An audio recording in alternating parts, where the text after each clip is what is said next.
first. Just, man, what a great week last week. It was huge to watch how the seasons unfolded in conference play with two tough ones, but being able to take losses and learning from them. I'm really, truly believe that I'm watching my team gel.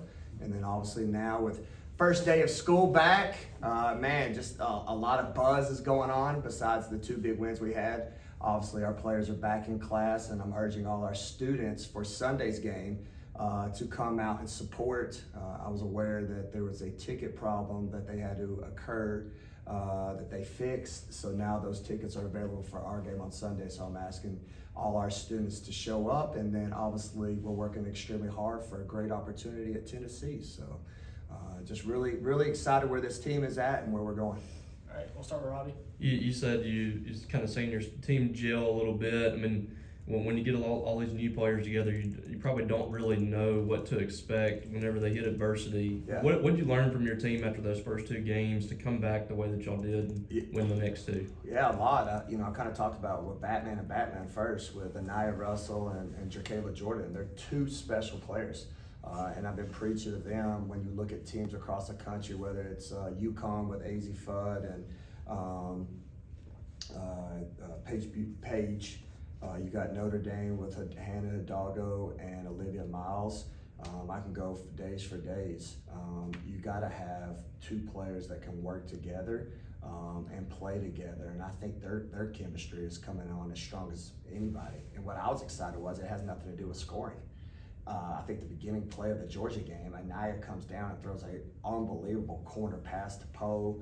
Jerk gets doubled in the Oklahoma game, throws out an unbelievable pass. So for them to be able to threats on the top of the score, but also get our team involved to allow them to play to our strength, that's what I think I've seen the most, and that's where I'm excited of where we're going.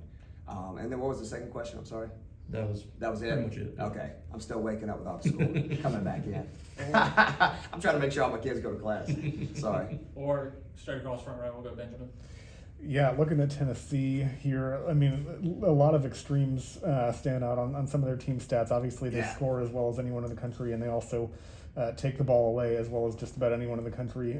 So what sort of stands out to you about them? What concerns you about looking at their team? Yeah, so our kind of theme for the scout is weather the storm, right? They're going to do stuff that, you know what, it's just, it's a different brand of basketball. But within that different brand, you really got to be able to read between the lines. I think Oklahoma, who we just beat them at Tennessee, they had 30-plus turnovers. And I know we've all been in this room joking about taking care of the ball, where this is a game where if you're maybe in the 30 range, you got a chance to win. Now, if you're in the 40 range, I'll be walking home. All right, so let's pray we don't get to 40, but you got to take care of the basketball. You got to own the paint. They'll send 4 to 5 people to the boards. They're just relentless.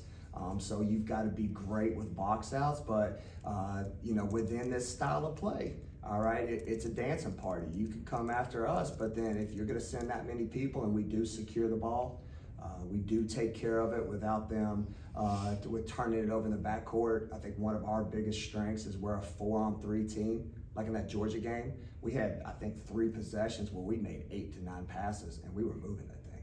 It was beautiful basketball. So I'm a team where I don't have to run sets. We can attack to score. So that's a fun game that I've been trying to show clips to my team that can occur. And then also, like I said, because they send 4 to the boards, if you can secure the rebounds and you can get out, LSU in their game, they show that you can get easy transition opportunity because they're willing to gamble. And if you do that, then the stat I think everybody needs to watch is what our field goal percentage is, because for as many turnovers as you might have in this game, if you're 50% from the field or 55, then you got a great chance to win this game. You got to make shots. Sam. Well, it looked like in that first half of the Georgia game, you guys were maybe going to break some sort of 3-point record with all the makes that were going in. Yeah.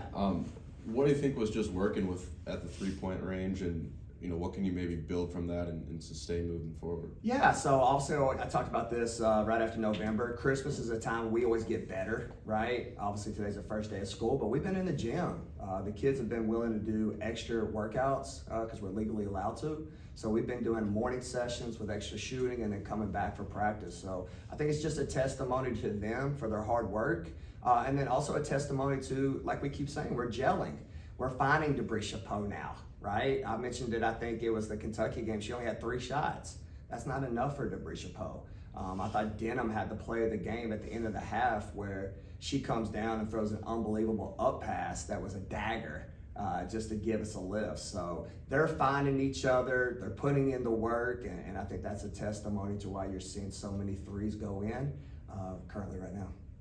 Coach Medina had her best offensive game Sunday Yeah. at SEC play. What did you see from her, and what can she keep doing to improve on that end of the floor? Yeah, so Coach Castro's done a phenomenal job with her, and Coach Williams and Tony Dukes of just working with her one-on-one behind the scenes. First and foremost, we're a big film team. We're a big self-evaluation, which I kind of talked about. How can we self-improve? When you look at her numbers, they're off the chart in field goal percentage. But one glaring thing is usually her assisted turnover.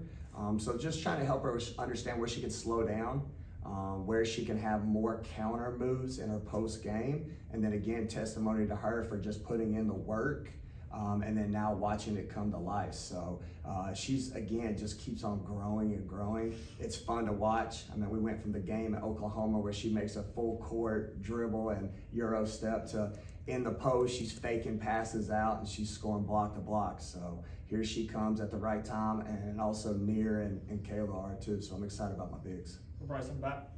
Hey Coach, no Hey. question Jerican and I have been fantastic the past few games, but talk about the confidence you have in the whole depth of your roster and really how they've been stepping up as well. Yeah, I told them, the beautiful thing about losses is you can learn a lot, and I think we learned a lot from South Carolina. When you look at them, I think still they're the number 1 team, even though UCLA's ranked number 1, 1, 2. South Carolina doesn't have a kid who scores over 11 points. They're a team. And that's what I've been preaching with this group is we have a lot of special pieces. So if our bench can understand that you don't have to have a mentality that you have to be a starter to have success here, but value the minutes you come off the bench, then we can be a special team. And I think they're believing that.